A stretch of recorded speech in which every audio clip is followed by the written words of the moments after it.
Tell me why'd you have to go and drive me so crazy? Now I'm feeling lost without you, and I just can't be without you, baby. Want you all night long, want you all night long. Tell me why'd you have to go and drive me so crazy? Now I'm feeling lost without you, and I just can't be without you, baby. Want you all night long, want you all night long, want you all night, watch all night, watch all night, watch all night, watch all night, watch all night, watch all night, watch all night, watch all night, watch all night, watch all night, watch all night. Tell me why'd you have to go and drive me so crazy? Now I'm feeling lost without you, and I just can't be without you, baby. Want you all night long, want you all night long.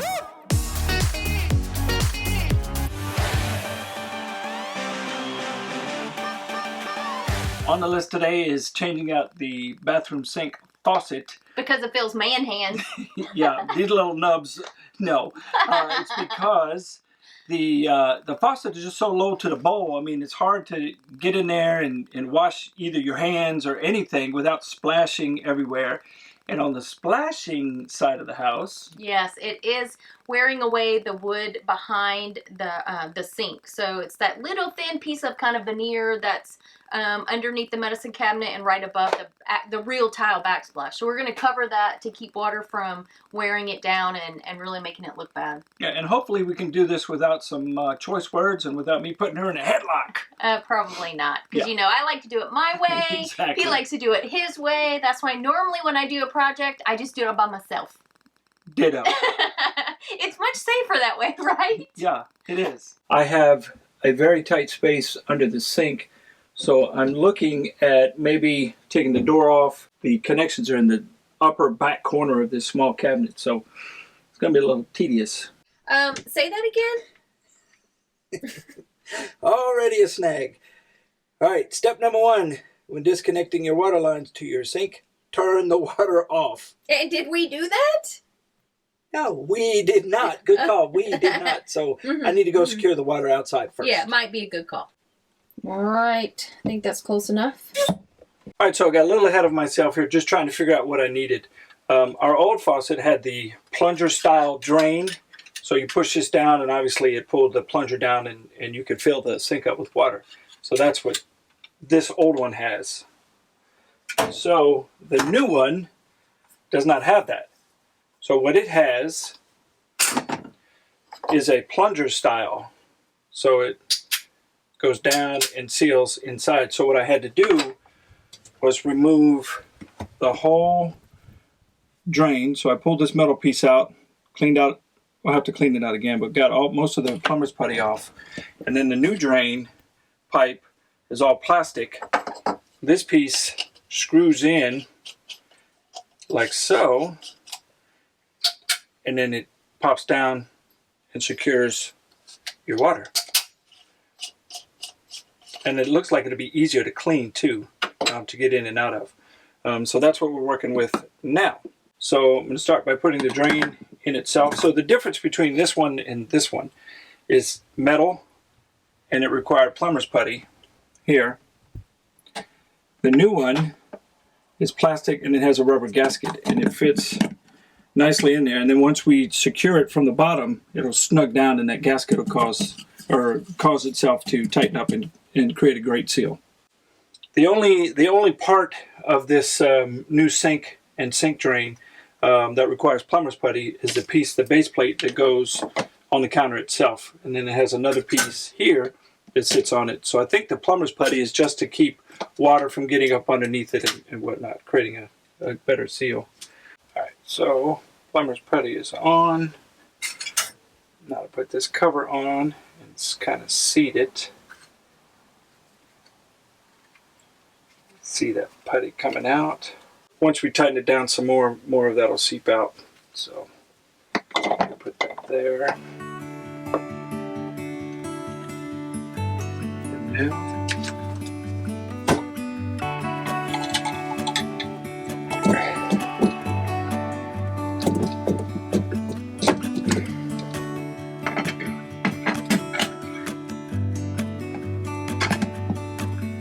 two pieces here will go up around the copper water lines. And there's a threaded piece that'll come down, and I'll tighten this up to hold that faucet in place. So let me see if I can weasel my way back in there.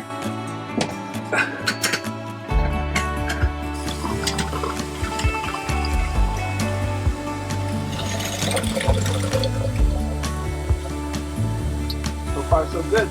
So now we're just cleaning up the residual plumber's putty around the bottom bracket. So pretty easy install, other than having to work in a tight spot. These big shoulders, they don't contort like they should. So pretty pleased. Everything's working. Plunger works. We have water, no leaks. Successful install. Now that the faucet is in, now we're going to work on the backsplash. And you can see here where the wood is starting to flake off and fall apart. So that's what I want to protect. And of course, you know, I hate all the stupid brown. So to replace it, we're going with something very simple. We're just going to take this faux tin, it's plastic, and we're going to cut it and fit it in place. We're also going to take it all the way up this wall so the light will reflect off this and hopefully brighten it up just a little. It's not bright and shiny, but it definitely will reflect the light better than this brown. Since I am not a professional carpenter, even though I built some stuff in my day, I always did it my own way, probably instead of the way a real carpenter would. We decided to cheat with a template. So we cut this out so we would know exactly our notch here underneath the cabinet. Hopefully this will help us measure twice and cut once, because we only have just enough of the tiles and I don't want to have to go buy another one because I screwed it up. So fingers crossed.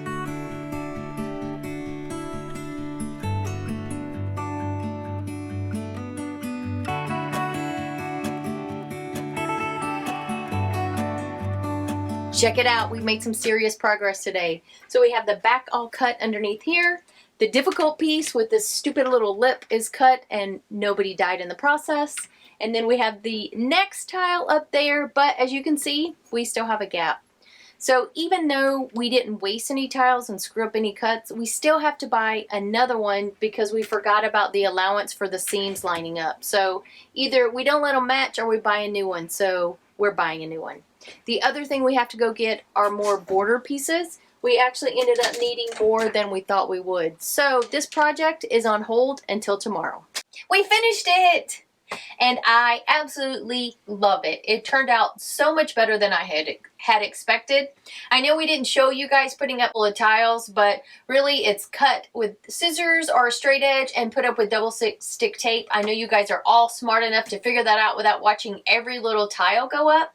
The only trouble we had was actually navigating around this little bump here and cutting the edges exact. So other than that, it was a cinch. Now, in my sticks and bricks, I probably would have never put this up because it's really not my style. But in this RV, it does everything I hoped it would. I feel like when I come in the bathroom, we have new light fixtures in here because it's so much brighter. The light reflects off this faux tile like it would a mirror. And I absolutely love it. I don't feel like I walk into the bathroom and constantly want to turn on more lights. I can actually see what I'm doing now. So for us, this is a total win on this little rehab project that we did. And now it's time to bring some light to the outside of the bathroom. Our next project is going to happen right here in our kitchen, hallway, I don't know what you would call this space because it is all in one. It's the kitchen. All right, but this wall here, you can see it's all brown. And this whole space gets super, super dark. We don't have a window in our kitchen, so we're looking for ways to lighten and brighten and reflect some light in here. So this is what I've come up with. Ta-da! Now this is peel and stick tile. It's like a faux tile. It's a vinyl. And we are going to put this on this whole wall. And hopefully it's going to brighten it up in here. This is almost the color I have in my curtains. It's very close. So we're just going to go with it. Yeah, and we're trying to make it so that the anchor pops on this wall as well. The anchor from my retirement kind of gets lost with the brown background. So that's the other goal, is to pull that out. That's really Phil's goal. I just want it lighter and brighter. This popping is definitely just a bonus. The first thing we have to do before we even look at the tile is take down the anchor and then clean the wall. We need to make sure there's no grease and debris, Right. dirt, grease, and furniture polish, because we have polished our cabinets and the walls in the past. We need to make sure all of that is off so it will stick and not fall off later on. Right, and we're going to remove the covers on these control panels, and we'll move a couple things on the bottom so it's just easier to add these tiles to. All right, let's get started.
And we're alive.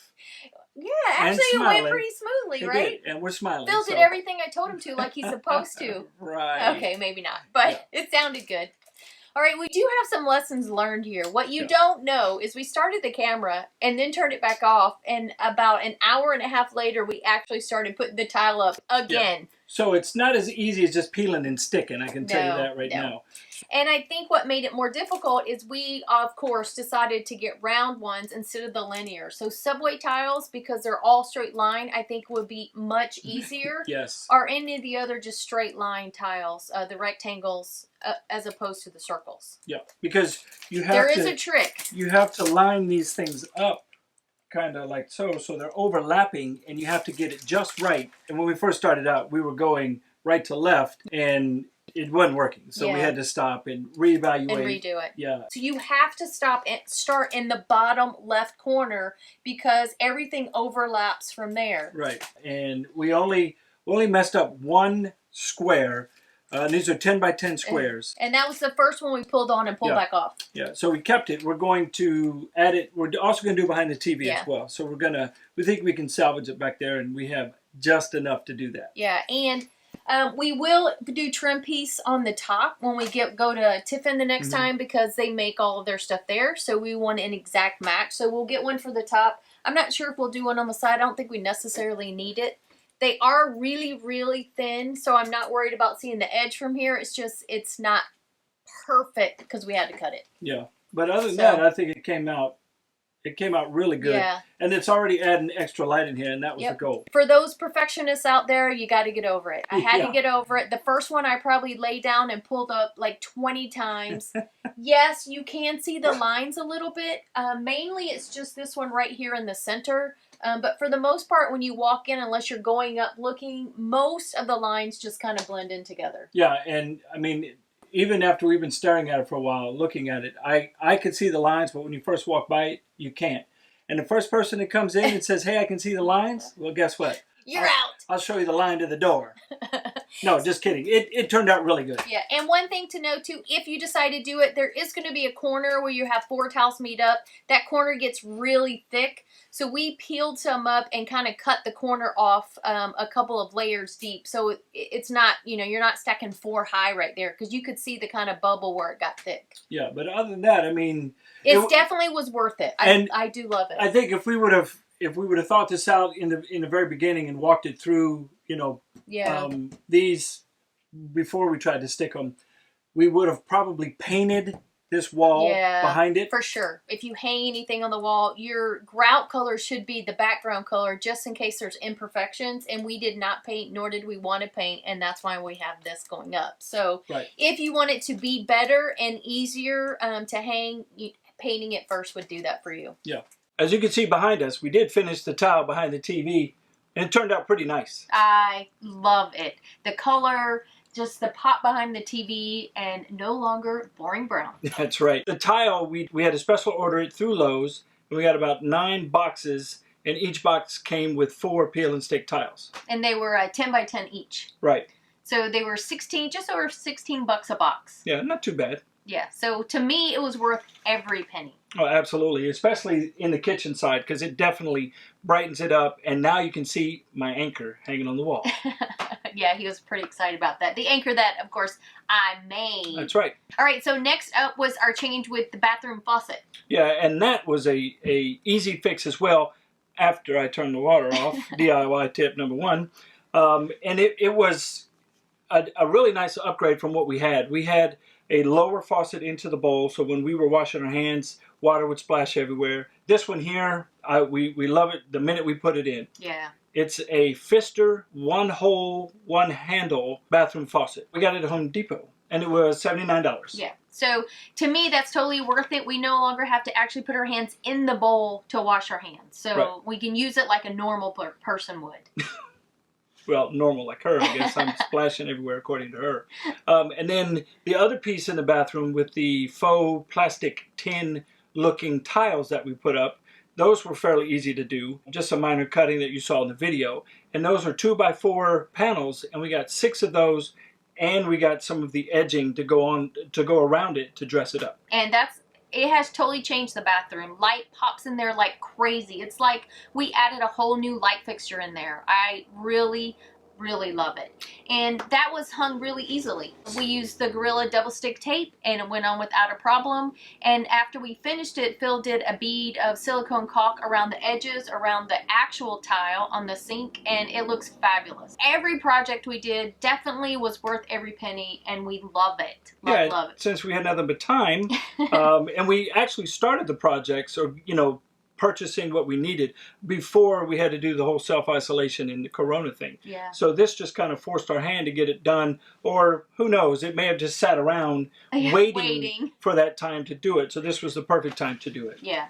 And what we really are dying to know is what projects have you done in your RV? I really love turning Ruby into our rig. So it's personalized, it fits us. So what changes have you done in your RV? And if you have blog posts, please feel free to link to your blog post. I'm sure everyone watching this video would love to see the changes you've made in case they would like to make it to their own RV. Absolutely. So put them in the comments below. And if you haven't followed Stacy's blog, head over to our website at todayissomeday.net. And you'll be able to pick up things that she's blogging about. Oh yeah, all things RV we have over on the blog. So hop on over, follow the blog so you can get notified if I put up a new blog post. And I'm really excited about it. Oh, while you're there, make sure you subscribe to our social media channels like Instagram, Facebook, Pinterest, and Our Village. We are a member of all of those and are pretty active on each platform. Yeah, and that's the only way you'll be able to follow us, because we're sitting still for who knows how much longer. Yeah, we're waiting for this corona thing to pass over. Yeah, we're itching to get back on the road, but we still have some things we need to take care of here in our home port, but we haven't been able to do them because we haven't been able to get out as much. Yeah, we really hunker down and we're kind of waiting for it to pass because we want to stay well. But we also are hoping you are staying well and your family staying well. So we love that you're a part of our community. We want you to stick around. We don't want anything to happen to you. So prayers for everyone for continued good health. Yeah, absolutely. And keep washing those hands. Yeah, for sure. It seems to be working from what I hear. Yes. So thanks for watching, and hopefully soon we'll see you on the road. Tell me, why'd you have to go and drive me so crazy? Now I'm feeling lost without you, and I just can't be without you, baby. Want you all night long, want you all night long. Tell me, why'd you have to go and drive me so crazy?